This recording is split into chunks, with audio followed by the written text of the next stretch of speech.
prospect with integrity, we will get customers who have integrity.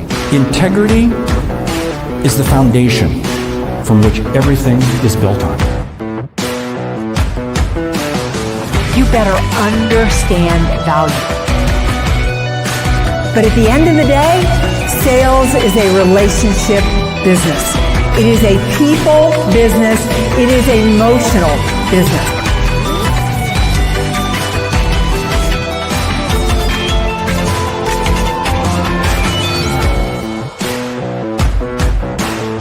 This is Sales Logic.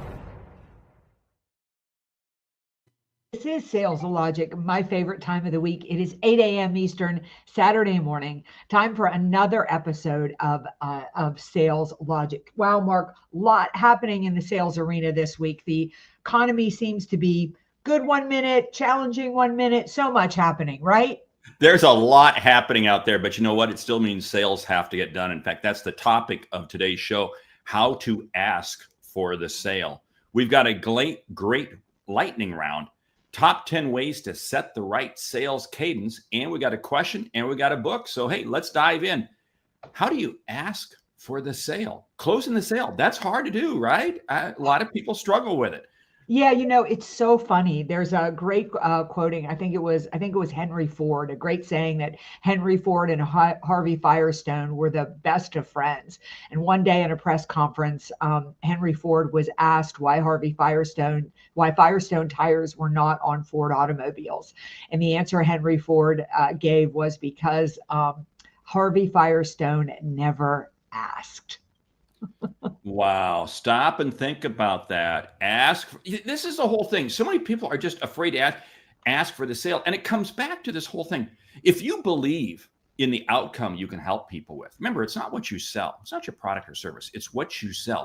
If you can help somebody achieve an outcome that they're looking for, you owe it to them to sell them. So there's nothing to hide from. There's nothing to be shameful for. Have you ever run into a salesperson that was maimed or murdered or lost an arm because they asked for an order? I've yet to find one. Well, it's a couple of things, right? I mean, sorry, I'm trying to get didn't realize that my phone sound was on. Anyway, all right. I think part of it is we assume people know that we want the business. I think that's probably, I know I was guilty of that very early in my career. And probably the biggest shock I ever had was I stepped off a stage. They said, "We love you, Meridith. We want you back next year." I followed up all year long. And then I thought, that's really weird. I should have the contract by now. And I reached out and I said, are we going to contract? And they were like, well, we hired another speaker. And at that moment is when I realized that I cared about getting the business more than they cared about giving it to me. And if you're going to get the sale, you better ask for the sale. Well, you do have to ask for it. And so many times the sales process that you go through is what leads you, the salesperson, to being confident, to being able to ask for the order. Here's the whole thing. And I struggle with this early on.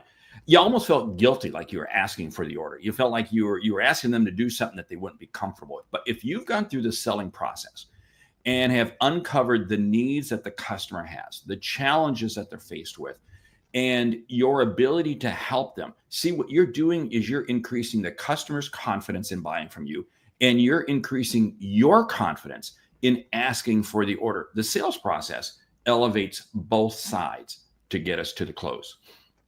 Yeah, I also think that we struggle to ask for the sale because I think at the end of the day, too, we're worried about being rejected, right?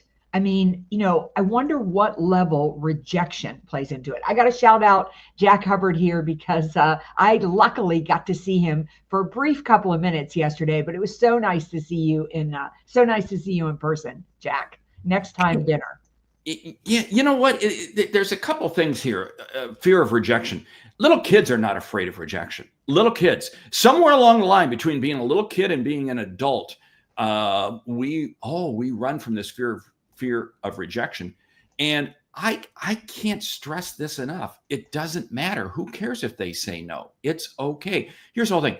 If you believe in the outcome you've created, and they say no, then all it means is that they have not seen enough value from you. And again, so many times what happens is we hear the no and we run and hide. No, you now have an obligation to find out why. What's the challenge? What's the problem? And again, stay in the game. You don't necessarily have to run from it. Mark, so how do you get past this? If what it is a fear of rejection, if what it is a fear of, how to do it, how do you begin to get past that? I think it comes down to it's a thing that I tell audiences all the time. You take a piece of paper out, and on the left-hand side, you write down 10 customers. You write down the names of 10 customers. And on the right-hand side, you write down the outcomes that you helped create for them. You write now how much you sold them, the outcomes. How did they benefit from that? And you look at that list and you give yourself a big hug. And you keep that in front of you at all times. Because again, it comes down to it's the level of success. Sell the success that you've helped others achieve. It comes down to it's a mindset. Here's the whole thing. If you have the ability to help someone, this is what I always say when it comes to prospecting. You have the ability to help someone. You owe it to them to reach out to them. And so you're doing them a favor. Don't run from it. It comes back to the process. Spend time with them. Develop a level of trust and confidence. The sale will come very naturally. Yeah, I love what Bill King is saying here. If you set up the process right early, the close is a natural progression. Mark, let's talk about this a little bit. And Bill, I would love for you to weigh in a little bit more because what you're saying is really powerful. So how do you set it up early? Where do you go with that? I mean, first of all, what I got to find out is whether or not you're a qualified buyer, whether or not you are capable, and is what I have going to benefit you. So we'll say I've understood that. And because two questions I love asking is, how is this going to help you? How is what we're talking about here today going to help you? I want to understand that. Second, I want to begin to understand if it's a complex sale, if it's a longer sale, I'm going to ask them, how have you made decisions like this in the past? I'm listening for the process that they go through, the methodology that they use, other people involved, et cetera. And what I'm really trying to understand is how am I going to be best positioning this so that you see the most value? Because many times what happens is it comes down to this simple thing. I need to buy this because I'm going to need it to do X, Y, and Z. Okay. If I can understand what X, Y, and Z is and the importance X, Y, and Z are to you, then I'm going to be able to complete the sale. Too many salespeople don't bother to do that. They don't bother to look at what X, Y, and Z is. They just try to sell. And no wonder they get offended or shot down or rejected because they haven't taken the time to really understand. In order to close fast, you got to sell slow. Whoa, that's a little counterintuitive because I got to take the time to understand what the need is that the customer has. Yeah, so I love what Thomas is saying here, asking how can I help you as a sales strategy that works. Bill, I think, in what you're talking about in setting up the process right early, the close is a natural progression I think we have to shift what we define as a close. Far too often, we're trying to define a really big close, but what you're listening for early is what is the mini close I can take? Especially, I work with a lot of clients who have very complex deals. And when a deal is very complex, you're not going to get to the finish line right away. So maybe the close is you set up another meeting. Maybe the close is you've brought in a couple of other decision makers. Maybe the close is you're going to go to proposal and set up that meeting to discuss the proposal. That is so key because again, so many salespeople think, first of all, the art of the one call close, that's gone. The internet's taken those sales. So you're right, it is. What's the call to action that moves us to the next step? And this is what's so key. Salespeople have to understand that there's many times multiple steps that you have to go through in order to complete the process. And that's okay. Get the customer to agree to this, get the customer to agree on this meeting or this test or this idea.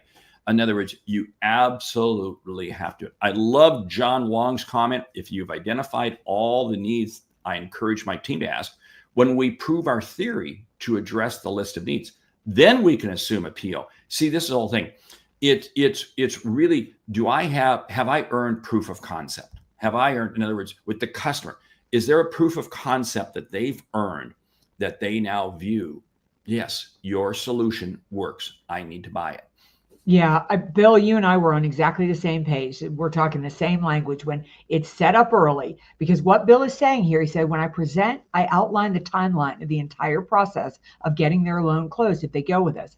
Each milestone is a micro sale. It's a micro close, and you're progressively moving it that way. Mark, we've got a comment in here from our friend from France, and I want to slow him down a second. He said, last week I gave a quote to 2 clients who were ready to switch providers, but they still had a 2-month notice period. I wasted my time for nothing. Holy moly, you didn't waste your time for anything. They told you exactly when they will be ready to move. And if you hadn't had that sales call, you wouldn't know when they are ready to move. You better have marked your calendar for 30 days from now to go back, check in with them so you can get that date on the calendar for when they're ready to move. You know, even if you call on the wrong client, a sales call is never a waste of time because you learn something to make you better, more effective, and more productive. You see, and that's thing. So what he did was absolutely spot on. The customer leaves clues. Customers leave clues. And that takes us to the question that we got from a great listener. It says, I enjoy the show and learning so much. However, I haven't yet earned $1 as I struggle to ask for the sale. I'm a solopreneur providing professional services, and my sales cycles are long. I don't want to blow a good relationship by being too pushy.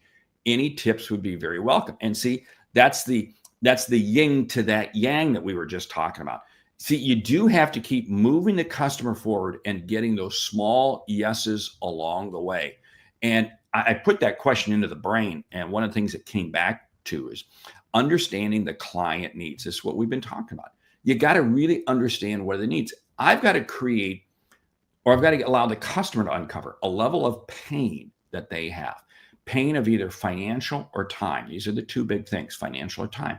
And if I can get them to begin to uncover that, then I can begin to craft my solution, my sale that I want to make with you around that. Yeah, I have something I think that might help our caller in there in answering in the struggle. It sounds like she's afraid to ask for the sale. Mm-hmm. Been there, done that. You know, especially when I was in my 30s, all of a sudden I was in financial services. I was supposed to ask people that my parents used to have to cocktail parties, and I would address them by Mr. or Mrs. and Doctor. And now I was supposed to ask them if they would not only give me the business, but pay me money. I was very uncomfortable.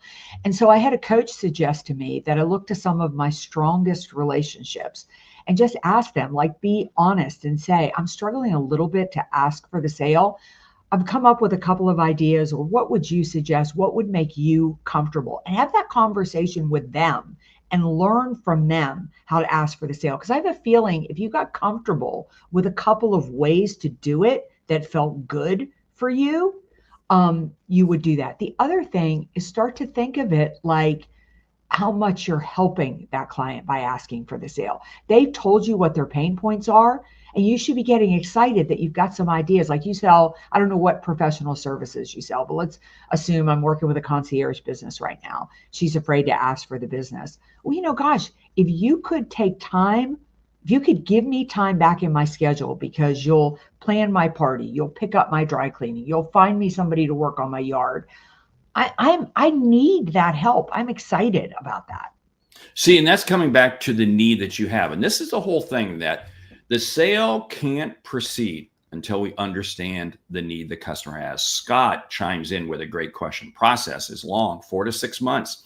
We've had many late stage deals stall at the finish line. I think the issue here is that we're not doing a good enough job up in the discovery, the prospecting phase. Now, what do I mean by this? Well, early on in the sale is when the customer is the most relaxed, and they're going to share with you the most information once we've developed that level of trust. If you wait and try to uncover key information when you get down to the close, the customer now feels we're negotiating. And they're naturally going to start holding their cards closer to the vest. You've got to uncover all of these needs, all of these challenges, all of these timeline issues, all the early on when there's still no pressure on the customer to feel like you're trying to close the sale. I have found that works absolutely superbly well, because what it does is it allows me to sell first the prospecting, the discovery phase, negotiate second. And I don't even have to negotiate because I'm laying it out right there to help you with the need that you have.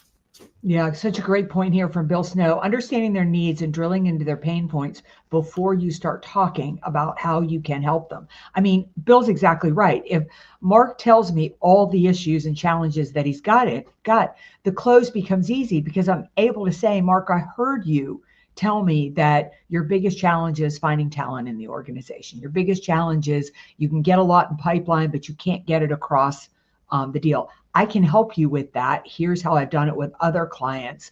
Could we discuss how I could work with you on that? It becomes easy because I'm just doing exactly what Bill said here. I've discovered his pain points and I'm using his language. And that's so key. When it comes time to close, you've got to repeat back to them. So we've been talking here, and I understand from you that what you need is you have to be able to get this phase done in order for you to move on to the next two phases. Is that correct? Yeah. And if you can't get onto those next two phases, you mentioned that there are some customer contracts that are at risk. Oh yeah, there are customer contracts at risk. And how much business do you think you're going to lose? You see, what you're doing is you're recapping to the customer when you're ready to close the pain and the issue. And you're getting the customer to confirm with you and expand on it. When they begin to feel that, they begin to understand that, then suddenly the close becomes very, very natural. But if you try to close and not frame it up around why we're closing, yeah, you know what? Chances are you're going to lose. Yeah, I love what Thomas is saying here. If the prospect knows what to expect, then the process flows. If you don't tell them the process, they often feel lost or lose interest. Such a good point, because like with our caller, with our question, your clients may be wondering why you've never asked for the business, and they may be losing faith in you. I think about that all the time when I'm getting a little bit timid about making a follow-up call. I just think, why would you give me the business if I'm not even aggressive enough to keep asking for it? I think it says volumes about the tenacity that I will bring to the relationship. So if you're afraid to ask for the business, you're all caught up in yourself and you're not thinking about how the customer is perceiving this. That's where it comes back to that list that I said you need to make in terms of customers and the outcomes you've created. And you got to look at that every morning and really understand the value, the benefits, how you've been able to help customers. And this is the business that you're in. Your sales is about serving others. Sales is about helping others. And asking for the sale is the very natural next step, because we are not going to really be able to benefit each other. I mean, I'm not going to really be able to help you achieve the success that you're looking for until you say yes to the order, period. And we make it simple by wrapping it up around all the challenges and the problems that the customer has. We got so many comments coming in on chat, way more than we'll ever be able to get in. That's great. Yeah, I love that Mike piped in here. It said, it's such a great point. If you can't ask, you can create the perception that you aren't an expert, or you can't help them, or you don't have the kahunas to do what you need to do to take it to the next level. Always remember, fear is internal. When you are afraid, you are focused on yourself. Sales cannot be effective unless you focus on other people. The reason that you have a kid in the hospital and you can call a doctor on their cell phone at 1:00 in the morning and drag them out of bed is because you are so passionate and care so much about your child that you have no fear at all. And so that's how you need to be. I mean, you need to be, remember, the moment that you're afraid or you won't do something, say to yourself, am I focused on myself? If I am, I can't be in an effective selling point. And many times you're focused on yourself because it's the only deal you got in your pipeline. The only deal you have in your pipeline. Well, then you know what? Panic does set in, because again, you got to feed the kids, right? Yeah. And this brings up the key issue that you do have to have a full pipeline. We've talked about this on so many episodes. Go back and listen to a number of our past episodes. We talk about how do you keep a full pipeline. But it comes down to, if you don't believe in yourself, if you don't believe in the solution that you can provide, then you are right. Early on in my sales, sales career. I struggled. I got fired from my first 2 sales jobs because I did treat the customers as if they were bowling pins. My job was just to knock them down, take their money, and run. And I struggled. I struggled asking for the order. I struggled asking why I was in the job, all this thing, because I didn't really understand the needs that the customer has, and I wasn't in a serving role. So key. Yeah. Yeah. I love, John, what you're asking here. You said to research the customer in such a way that you know their problem. But when is it time for ask for the, I'm not exactly sure what that is, or just listening for it? Does that make sense? It makes total sense. Listen, I go into every call assuming I know what the customer's problem is, but I don't assume so far that I stop listening. Because even though I may be right as to what their problem is, they think their problem is something else right now. And until you solve the problem that they care about, they can't hear you try to solve the other point. Using their language is key. And listening is a way that we tell the customer this relationship will always be more about you than it will be about me. I cannot stress that enough.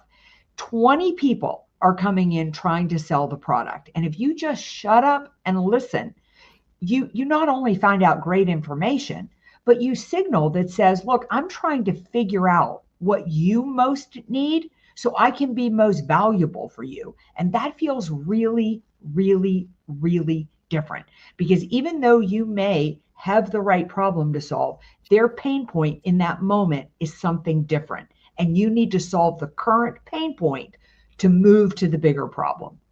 So key in that current pain point, customers are really only dealing with their top 1 or 2 issues. This is the whole art of listening, because you may have a great idea, you may have a great solution, but if it doesn't solve one of their top issues, you know what? They're going to punt. They're going to wait. They're going to delay. And this is so key. Again, you're listening to find the ultimate pain point. And if what you have can't help them with that top 1 or 2 issues that they have, then chances are you're probably going to have a hard time closing the sale. Yeah. All right, Mark, what's up with the book this week? The book is The Lost Art of Closing by Anthony Iannarino. And what's great about this book is the subtitle is Winning the 10 Commitments That Drive Sales. He walks through exactly what we've been talking about here today, that you don't just suddenly close the deal, but you got to go through all of the homework, all of the work to make it happen, so you get to the close very naturally. Excellent book to read. Excellent book. All right, Mark, lightning round. Lightning round, top 10 ways to set the right sales cadence. You are on the clock. Go. Number 1 is, I would say, just develop a sales cadence. Decide what your sales cadence is going to be and then structure it and write it down. 2, believe in the outcome that you create. It's not the product, it's not the service, but it's the outcome you create. Yeah, I would say make sure that your sales cadence includes different channels, including snail mail. Your cadence can be as frequent as you want, as long as you are bringing value to the customer. If what you're doing is say, buy for me, forget it. It's a lousy cadence. Stop immediately. Nail your subject lines. If you're using email or something like that, pay attention to the subject lines. They really, really matter. Number 6, make sure that you're providing value and building on every piece of information that you've learned from the customer. Yeah. Number 7, make sure you schedule it. You don't just assume that you'll do the cadence. Make it so ridiculously consistent. Number 8, I'm going to pick up on that. You thinking about the customer does not mean the customer is thinking about you. You actually have to do it. Yeah, make it brief. Don't get too involved. Keep it brief and value add. Number 10, make the cadence match the size of the opportunity. If you have a small opportunity, you're not going to stay in the hunt for 6 months to a year. If you have a large opportunity, you may stay in the hunt for a year or 2. Understand the size of the prize that you're going for. Hey, great show this morning. And yes, we've had a couple people say we're recording this on Saturday before Mother's Day. So happy Mother's Day to everyone out there. But hey, more importantly, jump out to SalesLogicPodcast.com, because again, we've got the Sales Logic Mastermind or the Sales Logic Exchange coming up, Expert Exchange coming up. And you get registered for that, because every month, the 4th Monday of each month, excellent guests. So with that, we want to say thank you for listening to Sales Logic this week. If you like what you hear, subscribe, rate, and review the show on your favorite podcast app. Something we've said has helped you earn a single dollar. Consider telling a friend about our show, because it's how we grow when we help you grow. I'm Mark Hunter.